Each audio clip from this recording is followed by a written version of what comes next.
Welcome to Shorty SuperCoach and welcome to another player profile. Going to take a look at Anthony Miles, and he's been a fella that's been requested quite a bit throughout the last week or so.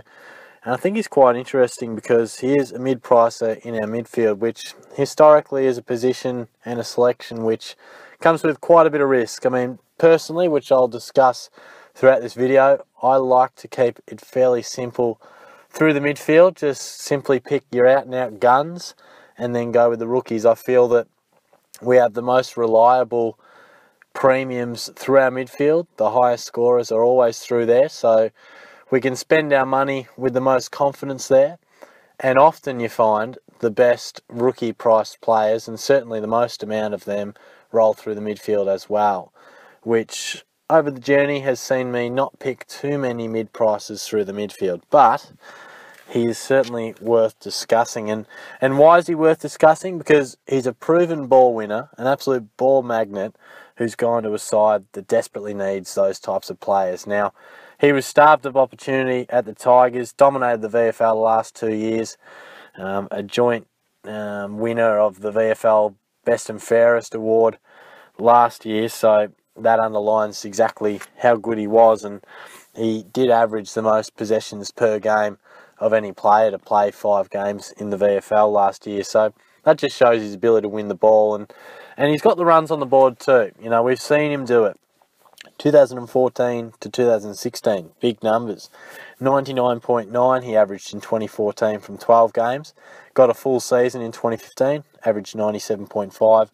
And 2016 was certainly respectable too, 89.8 from the 18 games there. So other than that, he has either copped some injuries or just hasn't quite got the selection over the line. You know, other years, 2012, he played 7 games for an average of 70, 57 in 2013 from just the 3 games, 2017, 70.6 from 5, if I can read my writing there, and 2018, scored 90 in the one and only game he played. Now, I guess you're probably wondering, well, Shorty, you've just reeled off all those great numbers. Why doesn't he get picked? And I think he's the sort of player, a bit like George Holland-Smith, who I'll mention a bit more in a sec, that he's a ball magnet, hard, tough, know what you're going to get, but he's a bit slow, doesn't have too much X factor, and there's a lot of guys like them. And I just think over the journey, probably not having too many other strings to their bow as well has hurt them. You know, they do that simple ball winning very, very well, but haven't always been able to translate it into the overall game that is required to be an AFL footballer over a full career, or just haven't always been right up the top in terms of those types of players. I mean, it's a big running game these days. It's a fast-paced game. You can't afford to have too many guys who just sit at the bottom of the pack and feed it out. It's great to have a few of them, but I think Miles has often found himself down the pecking order in that regard. But he'll be right up there at Gold Coast. He'll certainly be right up there in terms of their first pick midfielders. I mean, we've seen so many players leave that club, and I think Miles has gone there for opportunity, and he's going to get that. So overall, what do I think of him? Now, he's priced at $342K, and am I going to pick him? No, I'm not. Is that to say I don't think he's a good selection? No, we shouldn't be saying that either. And that sounds like a bit of a sitting on the fence point of view. But the real question you've got to ask is, do you want to go a mid-price option through your midfield? Because plain and simple, I think Miles is a very good option. I think there is a bit of risk. Otherwise, of course, I would pick him. But the fact is that all the numbers and everything suggests that he can be a very good player at Gold Coast. Opportunity. He's been playing great footy in the VFL. He's been screaming out for this sort of a chance. He's going to get that responsibility, and he should really thrive. Now, the reason I don't often go mid-prices through the midfield is because I just think they are a genuine stepping stone. Now, sometimes that is nice, but when I pick a mid-pricer, I personally like to think that if this selection goes really well, I might not need to trade them at all. Now, generally, you'll make that decision in the back line or the forward line. Now, I think that all boils down to your expectation of what is required to be a keeper. Now, I always think in the back line, obviously, you think probably mid-90s is ideal. But I think as the season wears on, if your D6 or maybe even your D5 is averaging 93 or something like that, you're probably going to take it. Forward line, slightly similar, maybe a little bit extra, because we get a few more midfield types running through there. So you might really put that cut off at 95. But in the midfield, you're really looking at 106, 107. I think, obviously you want a lot of guys averaging 110 and beyond, certainly for your first, say, 4, 5 or 6 positions. So I think it makes it difficult. A mid-pricer will find it very, very hard to reach those lofty heights. Now, I think it's very likely that Miles could average in the high 80s, early 90s. But at some point, you're definitely going to trade him. I think he's not going to come out and be a guy that we can just keep for the whole season. He will have to be traded. And just sometimes I feel like, even though a lot of mid-price guys inevitably are traded, I think when you make that selection, it is nice to think that if this goes absolutely as good as I would like, then I might be able to keep him. But I couldn't see that happening with Miles, so I just don't like selections where you just... obviously rookies, you're always going to trade them out to make money, but guys who are beyond 300k, I just find it difficult to know that they're eventually going to leave my side, and what exactly do I want? Do I want Miles to get to 500k or 450k? Do I want him to just score some good points at M6 or something like that for the time being, and maybe hope that he can start the season on fire, maybe averages high 90s and then starts to ease off? What's your plan? Personally, I just like to spend big bucks in the midfield, get the guns, and then do a little bit of mid-price action, maybe a breakout contender elsewhere. Positions that I don't have as much confidence in, like the forward line at the moment.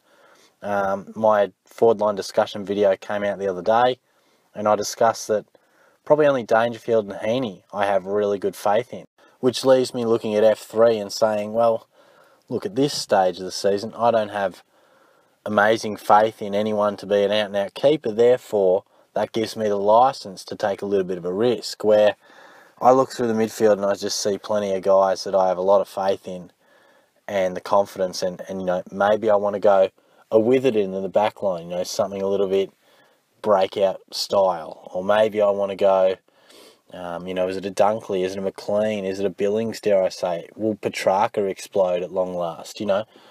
Where I'm not quite sure who the keepers are, I feel that gives you a license to say, well, have a crack, because you don't really know what else is going to be an out-and-out lock. Comes down to opinion. Some people might have a lot of faith in some other guys. At the moment, I only see probably 2 guys that I have absolute faith in the forward line, but that's generally my thinking. But if you are going that mid-price option and you like Miles, then it's probably worth considering who else you might want to get. If you're looking at that option, just working down the price range, Brad Crouch is at 418k. Surely with his injury history and that, it's not a cheap price tag. Surely we couldn't go there. A bit of interest for Warple. The Warpedo's getting a fair bit of talk. Replacement of Mitchell, blah, blah, blah. 395. I'm not sure. I wouldn't be. He's not that cheap, and it's a massive step up for him to take. Very good player, but I'd be steering clear personally. Aaron Hall at 389. We've seen him produce big numbers at times. Personally doesn't float my boat. Dan Hanbury at 326. It's probably worth saying anything over 350. The more you start to spend on a mid-pricer, the more it pushes the friendship. The more it makes you go, oh, Jesus, he really needs to perform, because I've spent 380. It's not cheap, That's 260 more than a rookie. And, maybe that's coin you can spend better elsewhere. Once you start to get below 350, particularly around the 300 mark and below, I feel like 250k to 350k is ideal. Beyond that, I get concerned. Hanbury at 326, I've done a profile on him. You can check it out. It was a while ago. I think he'll be solid, but again, we haven't seen great footy from him for some time. Liberatore at 300k, very juicy pick. Honestly, I wouldn't go near him. I just don't trust his body. I don't trust his attitude. And it has been a while since we've seen him be that gun in and under midfielder. Then you've got George Hall-Smith, who I mentioned off the top at 270k. And look, I personally wouldn't be going him either, just because unlike all those other guys, he will get opportunity, but he hasn't had the runs on the board like these other fellas, aside from Wapple. They are the two guys in that list that haven't done it before in terms of big numbers. So I feel as if I've said a fair bit without saying too much. I've sort of discussed a bit more philosophy rather than Miles himself, but I do feel that this selection comes down to that. I think Miles is going to score well. I think he'll fit into Gold Coast very nicely. But what's your expectation on what you want from that pick? Is it to just give you decent points at M6, or do you believe he can average 105 at his new club? Go better than what he has before. Or is it just you want him to average solid 90s early on and allow you to jump up to a Cripps or whoever it might be, an Oliver, a Fife, a Kelly, someone that you haven't already got? Personally, I just like to go bang, get in the guns.